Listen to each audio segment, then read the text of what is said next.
नमस्कार, मैं हरि। आप देख रहे हैं डिजिटल न्यूज झारखंड। आज जानते हैं झारखंड के प्रमुख खबरों के बारे में। इससे पहले से छोटी सी निवेदन के वीडियो को एक लाइक अवश्य कर दें। आपका लाइक करना ही हमारा मेहनत का फल होता है। झारखंड में 30 लाख सूखा प्रभावित किसानों को मिलेंगे 3500 रुपये। दरअसल आपको बता दूं दोस्तों कि झारखंड सरकार की ओर से राज्य के 22 जिलों के 226 प्रखंड को सूखाग्रस्त घोषित किया गया है। यहाँ राज्य सरकार अपने स्तर से सूखा राहत योजना चलाएगी। इसके तहत सूखा प्रभावित किसानों को 3500 रुपये अग्रिम सहायता के रूप में दिया जाएगा। गृह कारा एवं आपदा प्रबंधन विभाग ने अधिसूचना जारी कर दी है। आपको बता दूं राज्य में ड्राउट मैनुअल 2016 के तहत निहित प्रावधान के आधार पर 226 प्रखंड को सूखाग्रस्त घोषित किया गया है। इसमें झारखंड भी शामिल है। इसके लिए विभाग ने अधिकारियों से जमीन सच्चाई पता कराया है। 30 से 50% तक फसल नुकसान को भी आधार बनाया गया है। सूखे मद्देनजर आपदा प्रबंधन प्राधिकार समिति ने निर्णय लिया है कि 3500 रुपये प्रत्येक पीड़ित किसान के परिवार को दिया जाएगा।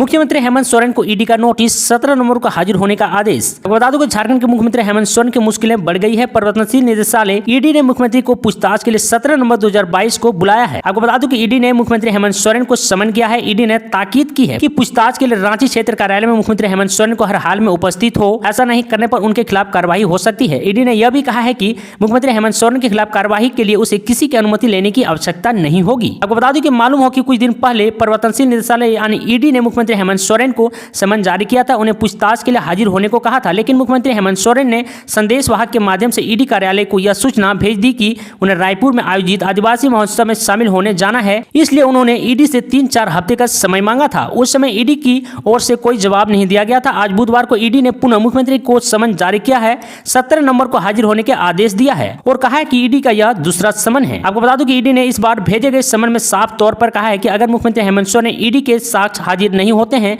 तो उसके खिलाफ कार्रवाई के लिए उसे किसी की अनुमति लेने की जरूरत नहीं होगी। ईडी इस बार बयान से ऐसा लगता है कि हाजिर नहीं होने पर गिरफ्तारी भी हो सकती है। खबरों में आगे बढ़ने से पहले आपसे निवेदन है कि अगर आप चैनल में नए हैं तो चैनल को सब्सक्राइब अवश्य कर लें ताकि झारखंड की हर छोटी बड़ी खबर आप तक पहुंचा सकें। हायर एजुकेशन के लिए झारखंड सरकार छात्रों को देगी 15 लाख की सहायता राशि, सीएम हेमंत सोरेन ने की घोषणा। बता दें कि पाकुड़ के कृषि उत्पाद बाजार समिति मैदान में सीएम हेमंत सोरेन ने बुधवार को आपकी योजना आपकी सरकार आपके द्वारा कार्यक्रम की शुरुआत। इस मौके पर उन्होंने कहा कि पिछले बार सरकार आपके द्वारा कार्यक्रम का मुख्य फोकस बुजुर्गों, दिव्यांगों, विधवा एवं एकल महिलाओं के पेंशन से जोड़ना था, तो वहीं इस कार्यक्रम का मुख्य उद्देश्य आने वाली पीढ़ी को मजबूत करना है। इसी तरह सावित्रीबाई फूले किशोर स्मृति योजना से 9 लाख बच्चों को जोड़ने का काम किया जा रहा है। दरअसल आपको बता दूं कि साथ ही कहा कि राज्य सरकार ऐसी योजनाएं बना रही है जिससे राज्य के होनहार बच्चे उच्च शिक्षा एवं प्रतियोगिता परीक्षाओं की तैयारी निःशुल्क कर सकेंगे। इसके साथ ही मुख्यमंत्री सारथी स्टूडेंट क्रेडिट कार्ड योजना जैसी योजनाओं से भी उन्हें लाभान्वित करवाने की योजना बना रही है। वैसे बच्चे जो बड़े कॉलेजों में दाखिल प्राप्त कर लेते हैं उन्हें 15 लाख तक की सहायता राशि उपलब्ध कराई जाएगी।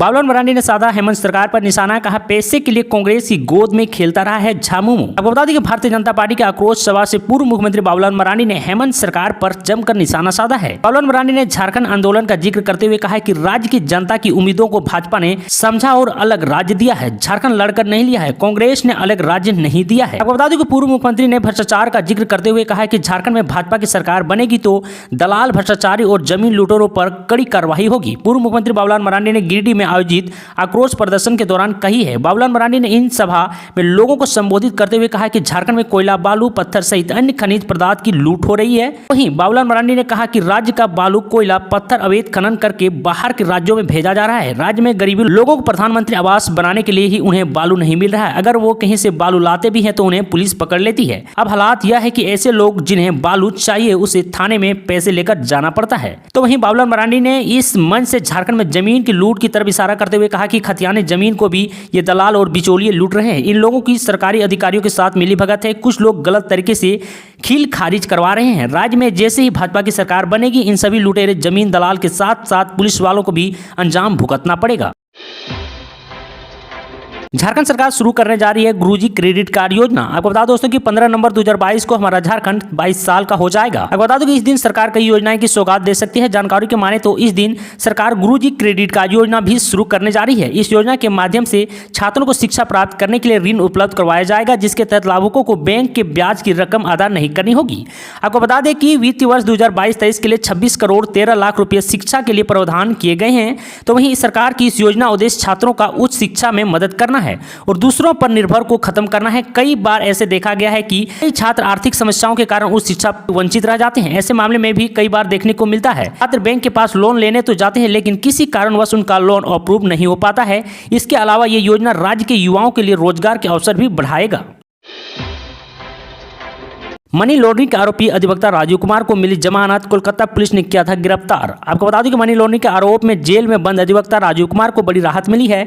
झारखंड हाईकोर्ट में जस्टिस एस.के. द्विवेदी की अदालत ने लंबी सुनवाई के बाद राजीव कुमार को जमानत देने का फैसला लिया है। अदालत ने उन्हें 1 लाख के 2 निजी मुचकले पर रिहा करने का निर्देश दिया है। अधिवक्ता राजीव कुमार को कोलकाता पुलिस ने गिरफ्तार किया था।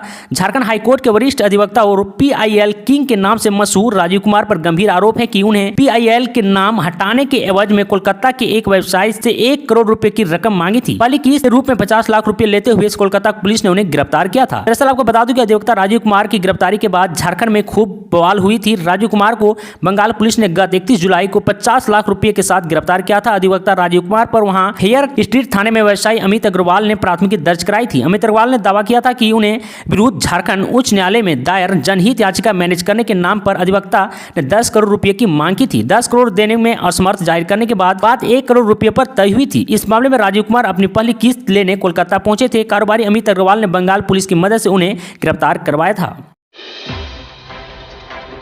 झारखंड में अगले 5 दिनों में कैसा रहेगा मौसम? आपको बता दो दोस्तों कि झारखंड में सर्दी ने आहट दे दी है। रांची समेत राज्य के विभिन्न जिलों में न्यूनतम तापमान में लगातार गिरावट देखी जा रही है। मौसम विभाग के अनुसार राज्य में अगले 5 दिनों के दौरान अधिकतम और न्यूनतम तापमान में किसी बड़े बदलाव की संभावना नहीं है। इस दौरान धीरे धीरे न्यूनतम तापमान में 2 से 3 डिग्री की गिरावट हो सकती है। सुबह में कोहरे की धुंध और बाद में आंशिक बादल छाए रहेंगे, बाद में आसमान साफ हो जाएगा। आपको बता दें कि मौसम विभाग के अनुसार पिछले 24 घंटे के दौरान राज्य में मौसम शुष्क रहा है। सबसे अधिकतम तापमान 31.8 डिग्री डाल्टनगंज में, जबकि सबसे कम न्यूनतम तापमान 15.1 डिग्री खूंटी में दर्ज किया गया है। जमशेदपुर का न्यूनतम तापमान 18.7, बोकारो का न्यूनतम तापमान 16.5, चाईबासा का न्यूनतम तापमान 17.4, देवघर का न्यूनतम तापमान 17.3, गिरिडीह का न्यूनतम तापमान 17.3, खूंटी का न्यूनतम तापमान 15.1 दर्ज किया गया है। पलामू में नीट की तैयारी कर रहे 22 छात्रों को मिला टैबलेट। दरअसल आपको बता दूं कि नीट की तैयारी कर रहे जिले के 22 विद्यार्थी के बीच DDC मेघा भारद्वाज ने टैबलेट का वितरण किया है। इस मौके पर उन्होंने कहा है कि नीति आयोग और बायजूस की यह अच्छी पहल है। देश के आकांक्षी जिले में छात्रों को मुफ्त शिक्षा प्रदान करने के लिए नीति आयोग ने बायजूस के साथ भागीदारी की है। इनका चयन जिला स्तरीय परीक्षा के माध्यम से किया गया है। उन्होंने कहा है कि जो बच्चे गरीब वर्ग से आते हैं वैसे बच्चों को इस पहल में सहूलियत होगी। उन्होंने विद्यार्थी को खूब मन लगाकर पढ़ाई करने की अपील की है। कहा कि आज का पढ़ाई आपको भविष्य में हर कदम पर काम आएगा। हेमंत सोरेन सरकार उठाने जा रही है बड़ी कदम। आपको बता दोस्तों कि हेमंत सोरेन सरकार सड़कों के माध्यम से अपने जनाधार को मजबूत करने की ओर कदम बढ़ा चुकी है। फोकस ग्रामीण और पिछड़े इलाकों पर है, खासकर उन इलाकों पर जहां वर्षों से सड़क का निर्माण नहीं हो सका है। आपको बता दूं यही कारण है कि सड़कों के निर्माण को लेकर राज्य सरकार संथाल परगना और कोल्हान प्रमंडल के ग्रामीण इलाकों पर फोकस कर रही है। ग्रामीण इलाकों में सड़क के निर्माण की प्रक्रिया में आमूल परिवर्तन देखने को आ सकता है। इसके लिए स्वयं ग्रामीण विकास मंत्री लगातार परिश्रम कर रहे हैं। दूसरी ओर राज्य सरकार को इन इलाकों में सड़कें के निर्माण के लिए एशियन डेवलपमेंट बैंक से ऋण भी उपलब्ध हो चुका है। प्रदेश के शहरी क्षेत्र से बाहर निकलते ही ग्रामीण इलाकों में सड़कें बदहाली का शिकार है और अब इन्हीं सड़कों की दशा सुधार राज्य सरकार चुनावी सफर पर निकलने की तैयारी में है। सरकार को प्राप्त रिपोर्ट के अनुसार संथाल परगना और कोल्हान प्रमंडल ग्रामीण इलाकों में सड़कें कम हैं और खराब स्थिति में भी है। सत्तारूढ़ झारखंड मुक्ति मोर्चा और कांग्रेस का मजबूत वोट बैंक इन्हीं इलाकों में है और यही कारण है कि हेमंत सोरेन सरकार इन सड़कों के माध्यम से चुनावी सफर को आसान बनाने की तैयारी में जुटी है। झारखंड में बड़े पैमाने पर हुई जमीन की लूट, रियल एस्टेट में भी होगा घोटाले की पर्दाफाश। आपको बता दूं कि मुख्य संवाददाता झारखंड में परिवर्तनशील निदेशालय ईडी ने 1000 करोड़ से अधिक के अवैध खनन वाउच से हुई मनी लॉन्ड्रिंग का पर्दाफाश किया है। ईडी ने जो कंप्लेंट इन्फॉर्मेशन रिपोर्ट ECIR दर्ज की है उससे अब रांची समेत अन्य जिले में बड़े पैमाने पर रियल एस्टेट कारोबारियों के द्वारा किए गए जमीन घोटाले का पर्दाफाश हो सकता है। ईडी ने 4 नवंबर को बरियातू थाना में दर्ज केस के आधार पर सेना की जमीन खरीद से जुड़े मामले में ECIR दर्ज की थी। बरियातू में सेना की जमीन को खरीदने के लिए फर्जी रियायत खड़ा किया था। इस तरह रांची को सिरम टोली इलाके में विष्णु अग्रवाल के द्वारा सेना की जमीन खरीदी गई थी। आपको बता दूं ईडी साल 2018 में की गई सेना की जमीन की खरीद से जुड़े मामले में साक्ष्य जुटा रही है।